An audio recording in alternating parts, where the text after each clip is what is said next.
Coca-Cola comes out with a new product on the next episode of the Coffee Sessions podcast. So stay tuned. Do not go anywhere, folks.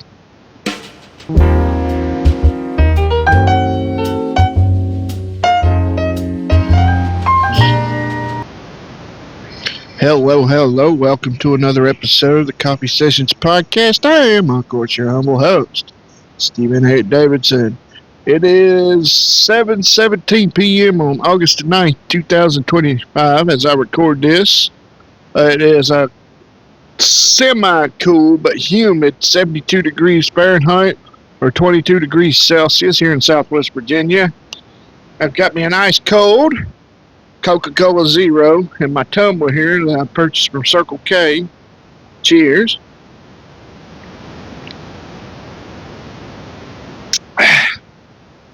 Alright, let's get into today's episode, but before I do, I want to correct the lie that the news media has told.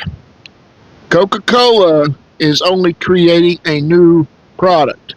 They are not switching over from high fructose corn syrup to sugarcane for all their products. They're not.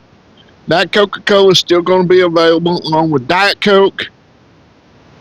The Coke Zero is not going anywhere, and we don't know what the new one's going to be called, but the new one is going to be similar but better tasting than the Mexican Coca-Cola version. It's going to be made with American-based sugar cane, and there's already getting rave reviews from the testers and whatnot, and there's already people testing it and whatnot, and it's approved, and it should be released sometime within the next couple of months or so.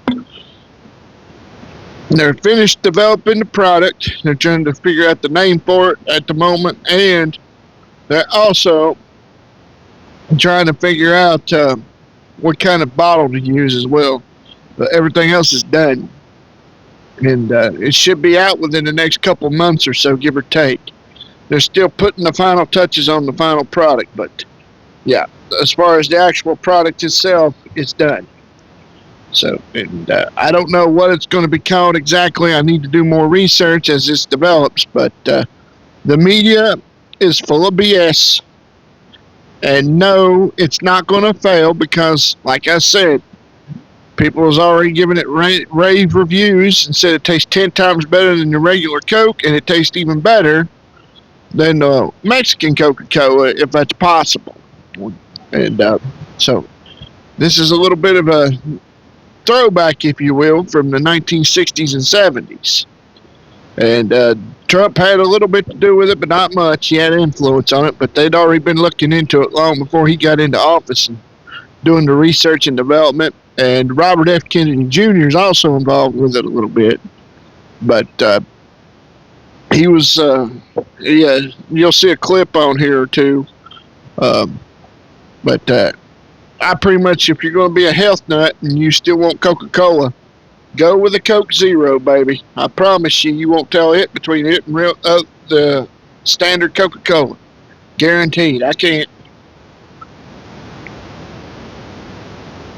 So with that being said, I'm going to stop the video here, and I'm going to drop in two news clips, a few news clips, and then I'll give you my opinion. So stay tuned. Do not go anywhere. We're going to start off with the interview from Fox Business with the CEO of Coca-Cola. Check it out.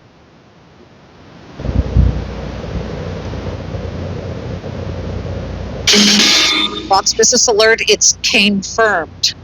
Get it? Cane-firmed.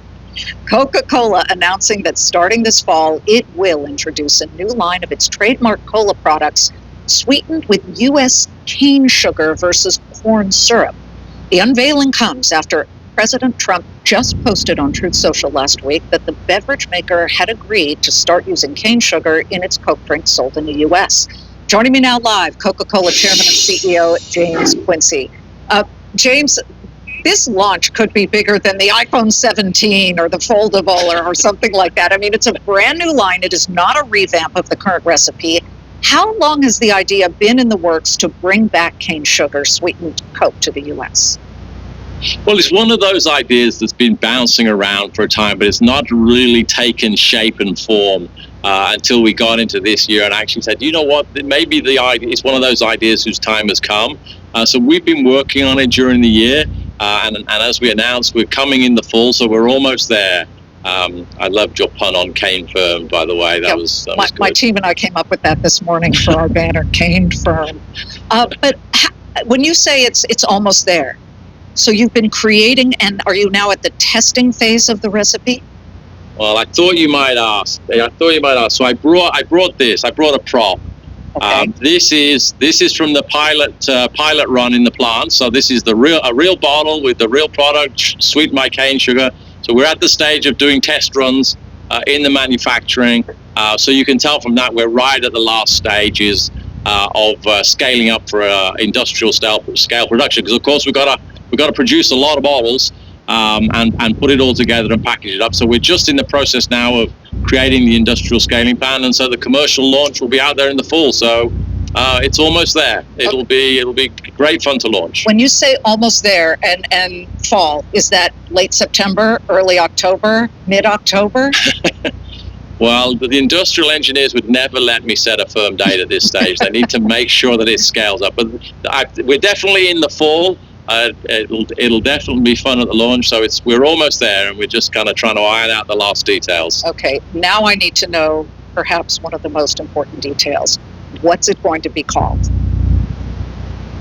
That's a good question, actually. That is one of the things we are just finalizing. What to put on the front, where to put that it says US cane sugar, just so everyone's clear what's in which bottles and cans.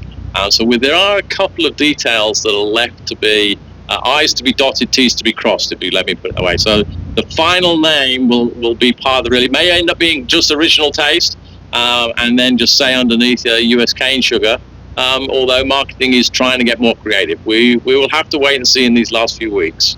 Can you hold up that test bottle? And you're saying that the liquid in there is pretty much what's going to be the final product. The liquid in there is what it's going to be.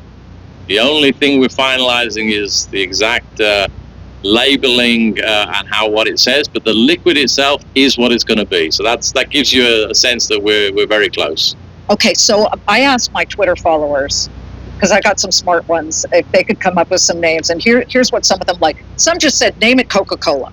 Others said Coke Throwback, Coca-Cola Okay. Rad, like rad, that's so rad. And then there's one, and they spell Coca, K-O-C-A, Coca-Cola, because the word Coca, K-O-C-A, is Hawaiian for sugar.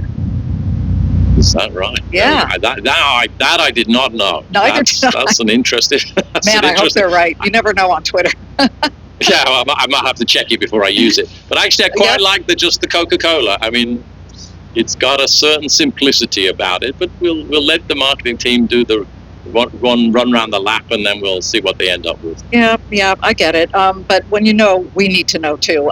It was interesting because when we were talking about it this morning, some of my team members who are way hipper than I am said, people refer to Coke with cane sugar that's made in Mexico as Mexican Coke. And we bought some at Chipotle across the street in Midtown Manhattan, actually carries so-called Mexican Coke because it has the cane sugar in it.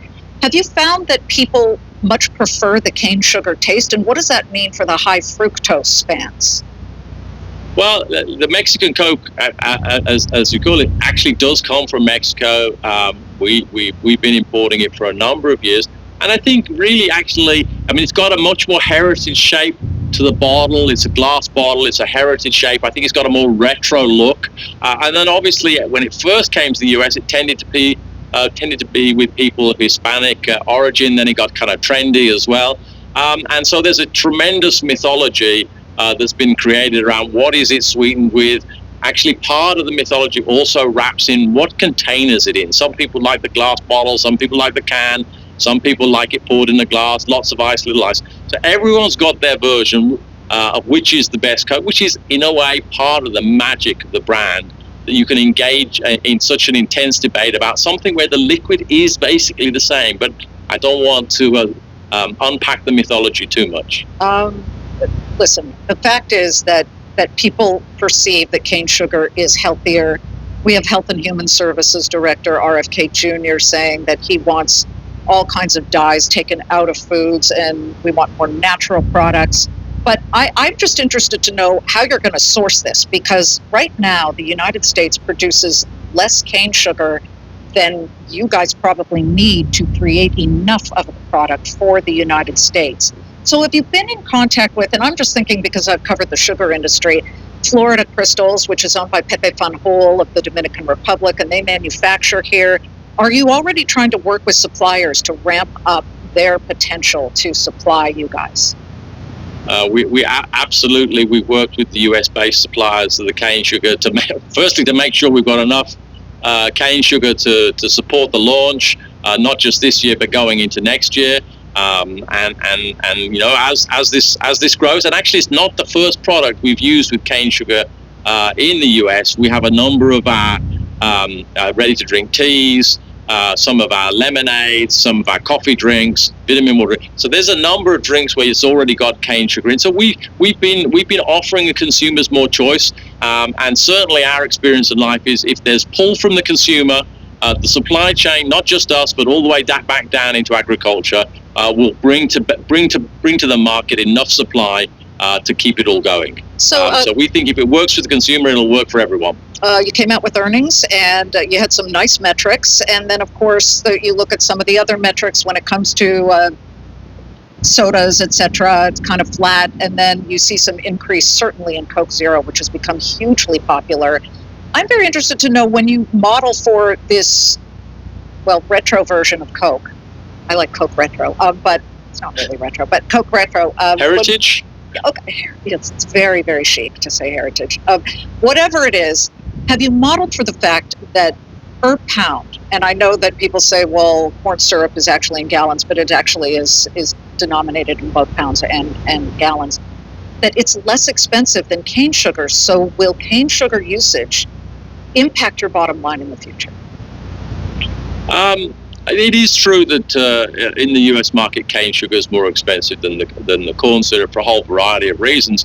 But actually, when you look at the total P&L of the corporation, and we're going to put it in the small bottle packages like the one I just showed, actually we think we're going to be able to, you know, have a really attractive commercial proposition, and we don't see it driving a major disruption over time in our financial model. Or in the company's overall model. It'll be a little more costly to manufacture, and we think the marketplace supports that in a way, much as it does with the Mexican Coke imports. But we think it's all manageable, and I think there's going to be, the supply will come on, and if the demand's there, it's going to be a win-win for investment and growth and jobs. You raised your full-year forecast for organic revenue growth. As we think about what's on tap for not just the second half of the year, because that's going to be the big launch, I'm quite sure. What about in the future? Prebiotic sodas are very popular. You guys have come out with Simply Pop back in February, I believe. Pepsi went ahead and bought the prebiotic sodas of Poppi, and then they launched their own. They'll be releasing a prebiotic cola after acquiring Poppi. So how popular could this become, this trend of prebiotic? I wish I knew the answer to that one. I think it's going to be just a question of consumer acceptance and consumer preference. They do have a different taste profile relative to regular sodas or other juice drinks. And so they're a little more of a niche taste. But I think there's a place and a role for all sorts of different ingredients, including prebiotics and fiber-based inclusions to the drinks. And then people will get the chance to choose whether they want the absolute taste that they want or some functional benefit in the drink. And that's the kind of what's interesting about the beverage industry, because it's lots of categories, lots of innovation, lots of competition that actually keeps the industry growing and provides lots of opportunity. The cans. You've come out with these name cans. Oh, by just chance, I have a Liz can customized. I think that this idea, whoever came up with it, is actually very creative, because randomly people are finding their own names in cases of this stuff. My assistant's name is Bailey. Her dad bought a case, and suddenly the name Bailey was in there, which I thought was so random and so fascinating. But you're doing it in Europe, Some of them simply say bro or sis. Who came up with this idea? And again, when we go back to the actual can issue, the cost of aluminum. I know that you've said that the effect from tariffs is not that big a deal, but you do source your aluminum from Canada. Are you looking to source it now from U.S. suppliers, whether it be, I don't know, Kaiser Aluminum, Alcoa? So going in reverse order, yeah, we bring in some aluminum from Canada. Actually, we use US-made aluminum too, so we get a mix of it. And I think as we manage the total P&L, obviously there's, if it comes under tariffs or not, but then there's what's happening to the underlying commodity, what's happening to foreign exchange, what's happening to the total P&L. As you know, you make a budget for the year, and the only thing that's true is it won't be exactly that. There'll be some pluses and minuses. And so within the overall business, we've been able to manage the impact of all the movements, including some of the small effects from tariffs as it relates to our business. Because in the end, the drinks in the US are largely made in the US, not just by US workers in US factories, but with US inputs too. And so we're not heavily exposed to international trade, which is one of the great strengths of the Coke system. And that's what really helps us drive the business forward. And I think that's the key part of understanding the Coke system. I know you've been asked this over and over, but you ever think of going into actual food and snack business? Obviously, Pepsi is very involved in that. Are you just simply staying with the beverages? Almost invariably. I mean, on the one hand, I say never because I always want the organization to come up with new ideas and not to be bound in by rules by the corporation. But from a purely practical point of view, we're great at beverages. We know what we're doing. And there's lots of opportunity to keep growing in the beverage industry.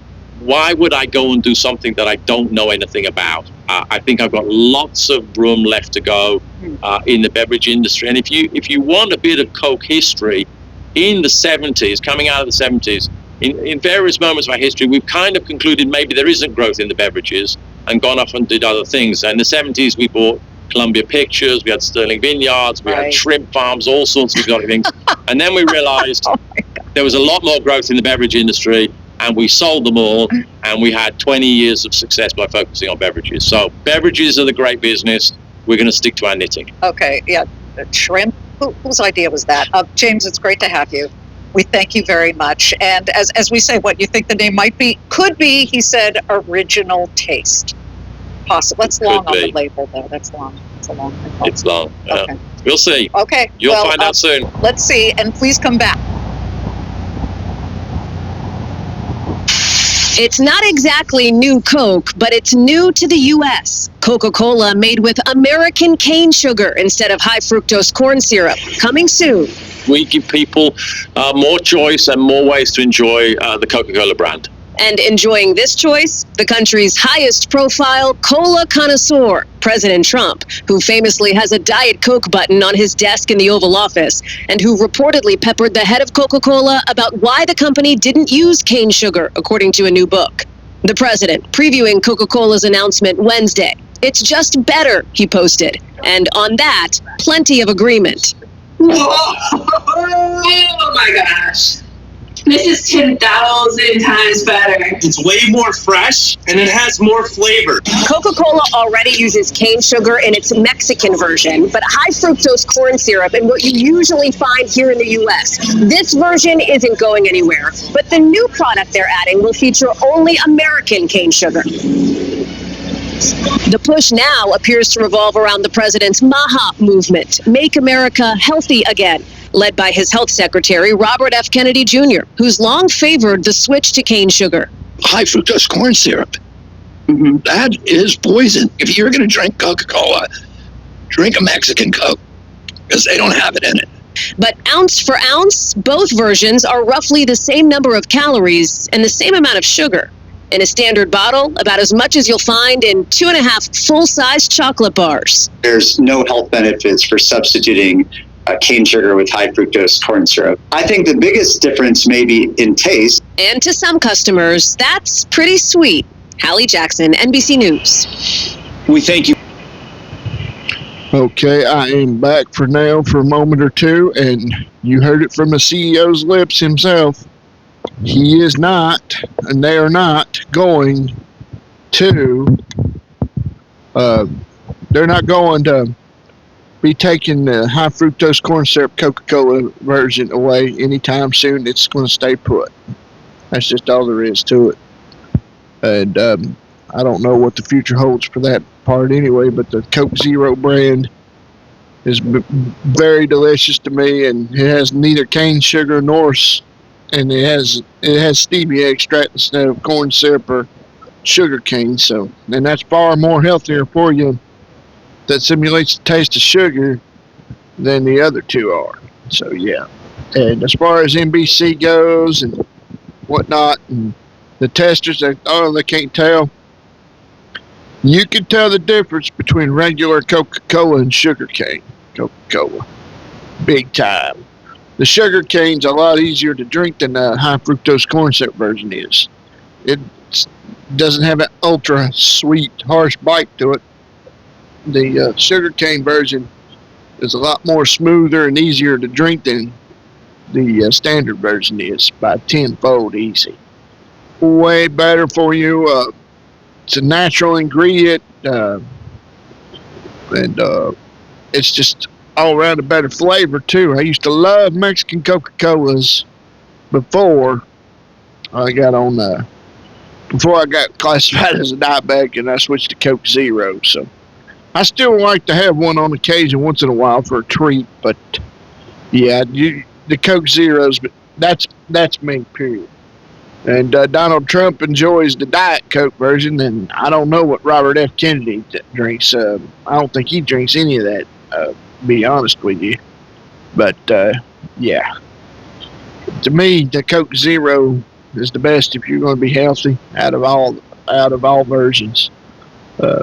So we'll see what happens and go from there. So with that being said, thank you for watching and or listening, and we'll see you again soon.